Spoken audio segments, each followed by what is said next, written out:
Quero falar para vocês um pouquinho sobre a teologia da libertação. Já falei em alguns vídeos, mas hoje tocar no seguinte aspecto.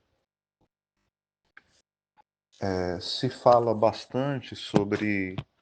Bastante não, se fala às vezes sobre a teologia da libertação, a parte boa, e que São João Paulo II falou isso, o próprio Bento XVI em algum momento falou sobre isso, Papa Bento XVI, né? E usa-se isso para dizer assim, Santa Teresa de Calcutá era a teologia da libertação boa. Não, ela tinha pavor da teologia da libertação. Ela, de fato, sabia o mal que a teologia da libertação fazia. Ela tinha uma aversão mesmo. Então, usar pessoas que foram muito santas e dizer assim, essa é uma mulher da TL, o São Pio de Pietrelcina era TL, o São Camilo de Leles era um TL. Não, não vamos bagunçar a coisa, não. Não é assim que funciona. Vamos dar nome certo, o nome devido a cada coisa. A teologia da libertação tem datas onde ela foi nascendo. Então você não pode fazer um anacronismo histórico e você não pode tentar encaixar. Não.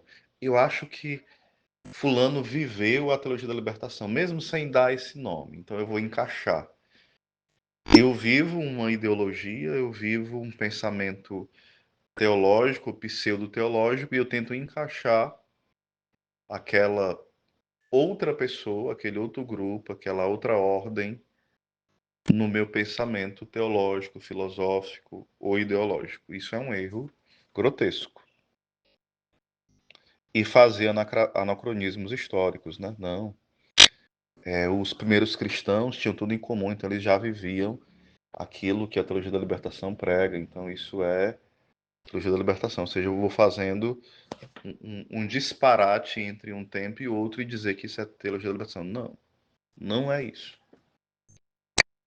O próprio Papa Bento XVI, ele vai fazer uma análise bem profunda sobre isso e mostrar que a teologia da libertação, de cunho marxista, que é a que prevalece infelizmente aqui no Brasil e na América Latina, ela vai reinterpretar a tradição, ou seja, ela vai pegar, por exemplo, as frases dos santos, a vida dos santos, o patrimônio tão belo da igreja, e vai tentar modular, vai tentar rotular isso como se fosse apenas algo social. Reduzir isso ao aqui e agora, a uma coisa presa ao tempo, ao natural, a não apontando para o sobrenatural. Vai fazer isso também de modo especial, com as Sagradas Escrituras. Vai pegar textos bíblicos e sempre vai usar um entendimento muito materialista, econômico, sociológico. E quando a gente fala isso, e vale, e não pode não, a gente não pode pegar um texto bíblico e usar isso para iluminar a sociedade, iluminar a economia, iluminar as coisas. Primeiro, a revelação divina é em vista da salvação das nossas almas, em vista de nós caminharmos rumo à pátria celeste, à eternidade. Isso não quer dizer que vai criar em nós uma alienação. Porque quanto mais nós vivermos as virtudes, a vontade de Deus, mais nós vamos também ter responsabilidades nas coisas que nos concernem. Por exemplo, eu vou ser um bom filho, quem é pai de família vai ser um bom pai, quem é mãe vai ser uma boa mãe, quem é profissional vai ser um bom profissional. Ou seja, a ordem pública, a ordem social, o bem comum, eu vou saber que Deus me colocou aqui para administrar bem as coisas que Ele me deu, os bens materiais, as coisas ao redor, a criação. Então eu não vou sair como um maluco destruindo de forma irresponsável. Eu vou destruir agora a criação, eu vou sair matando os animais de forma irracional. Não. Eu vou cuidar da criação, dos animais, dos vegetais, dos rios, da obra a qual Deus me confiou, sabendo que tem uma hierarquia. Existe os anjos, existe o homem, existe os animais, existe as plantas, existe os minerais, existe uma graduação, uma hierarquia, uma escada aqui de valores. Eu não posso dizer que uma pedra tem o mesmo valor que um gato. Eu não posso dizer que uma pedra tem o mesmo valor que uma criança, que um animalzinho de estimação tem o mesmo valor que uma pessoa, que um ser humano. Eu não posso dizer que a maçã tem o mesmo valor que um anjo. Eu tenho que entender o senso das proporções. E o que tem acontecido muito é essa falsa do senso de proporção. A pessoa pega a Bíblia, diz, o que o texto quer dizer hoje? Espera aí, calma. Antes de chegar no hoje, vamos entender o que o texto diz. Porque sem entender o que o texto está dizendo, eu não vou entender o que o texto diz para mim hoje. Porque se eu não estou dizendo nem o que se eu não entendo nem o que o texto diz, imagine o que ele está me dizendo. Se eu entendo tudo errado, eu vou entender o que está sendo dito para que eu vivencie. A gente deve ter muito cuidado com essa interpretação meramente social. E com a interpretação meramente social, nós vamos fazendo o quê? Achando que somos nós aqueles que solucionamos tudo, que resolvemos tudo. Aí vai criando o quê? Sentimento de muita empolgação, muita esperança somente em nós, às vezes revolta contra os ricos, revolta contra com pessoas que nós não concordamos, que nós achamos intolerantes, diferentes, esquisitões. Então isso é um perigo enorme.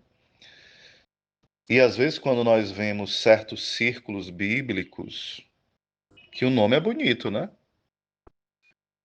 E deve acontecer coisas belas e bonitas. Tem grupos que acontece isso, onde as pessoas simples vão partilhando aquele tesouro da sua fé. Isso é o que deve acontecer. Mas dependendo de como acontece, vem certos livrinhos com coisas ideológicas, interpretações meio confusas, né? Aonde você pode sair do estudo bíblico como? Com raiva. Porque a interpretação que foi dada foi meramente materialista. Isso se chama reinterpretar a Bíblia por uma ótica, por uma visão de uma teologia da libertação de cunho marxista, que só gera o quê? Ressentimento, mágoa, revolta, aquele sentimento de insatisfação contínua. Né? Eu estou sendo injustiçado. Então, o Senhor nos quer com um conformismo, oprimidos, é a palavra muito usada. Você é o oprimido. E aqui é uma grande armadilha. Sempre o rico é o opressor e o pobre é o oprimido. É uma palavra muito mal colocada, porque o que nos destrói, o que nos oprime é o pecado. Como um milionário, um bilionário pode estar oprimido pelo pecado, pelo vício. Então eu colocar na pessoa como se ela fosse um demônio, um ser que domina a minha vida só porque ela tem mais condições sociais. Claro que ela tem os pecados dela, às vezes em relação ao mau uso do dinheiro, às vezes é um pouco injusto ou muito, mas eu tenho os meus pecados também. E a gente deve saber equilibrar essas coisas. E às vezes a gente escuta o belo discurso: olha, não vamos politizar na igreja. E esses que mais falam isso são os que mais fazem política baixa e partidária dentro da igreja o dia inteiro e há décadas. Só que antes, essa galera que politizava e fazia essa baixaria dentro da igreja, ela não tinha vozes dissonantes, vozes discordantes.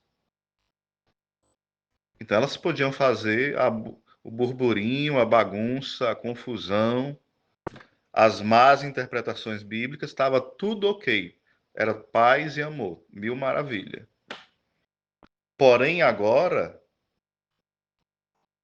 quando alguém diz, não, isso aqui, ó, não está de acordo com a Escritura, não está de acordo com os santos, não está de acordo com o magistério, não está de acordo com o catecismo, isso não é o que a Santa Igreja ensina. Aí a pessoa, olha, é intolerante, é malvado, é quadrado, é confuseiro, é polarizador, está polarizando, é um contra o outro. Claro, gente. A gente não pode ficar transformando a igreja em uma disputa política. Claro que não. Ninguém pode pegar, por exemplo, uma celebração da palavra, uma missa, e fazer lá um comício. Eu sempre fui contra isso. Eu já preguei, às vezes, para os MEPs, né? Preguei em outros locais e sempre falei isso. Quando vai se pregar a palavra, não faça das suas paixões políticas uma pregação, não, indireta, insinuaçõezinhas. Não, isso é ridículo. Isso é até diabólico, né? É sem sentido, é falta de maturidade até. Porém, nem de um lado e nem de outro deve ser dada a sã doutrina. Porque enquanto de um lado diz que não é para fazer isso, permanece fazendo, direto, sem parar, politizando. Então tenhamos cuidado. Então a teologia da libertação tem causado essa visão totalmente deformada do que é a igreja, do que é a fé, do que é o pecado. É como se existisse só pecado social, né? As pessoas que estão ali envolvidas na teologia da libertação, pergunto, elas têm sede de se confessar com frequência? Sede de uma vida de oração profunda? Não, isso é coisa da renovação carismática. É beatice. Eu faço a oração do meu jeito. Não se incomode. É forma de rezar. Aí começa a citar frase de Santa Teresa de Calcutá descontextualizada. Que Deus se agrada mais com as mãos que abraçam, que agem, que acolhem, do que com as mãos que rezam. Não, mas é as mãos que rezam, que são as mesmas mãos que se estendem, que abraçam, que tocam o enfermo. É a mesma mão. Não tem briga entre oração e vida de caridade. E vida de amor ao próximo. Não, que briga doida é essa? Sem vida de oração não há verdadeira caridade. E se eu rezo e não transborda em caridade, isso não é vida de oração. Ou seja, as duas coisas estão intimamente ligadas. Vida espiritual e vida apostólica. Mas a vida apostólica só tem sentido se tiver vida espiritual. Senão eu serei um zumbi ambulante andando por aí falando de Deus. É como se fosse um zumbi, um cadáver ambulante, com um gravador falando as coisas. Isso aí, um telefone, você coloca uma gravação no telefone, ele faz. Você coloca no robozinho, ele faz. Você coloca na TV, uma coisa gravada ali, ou no YouTube, tá lá gravado, acontece.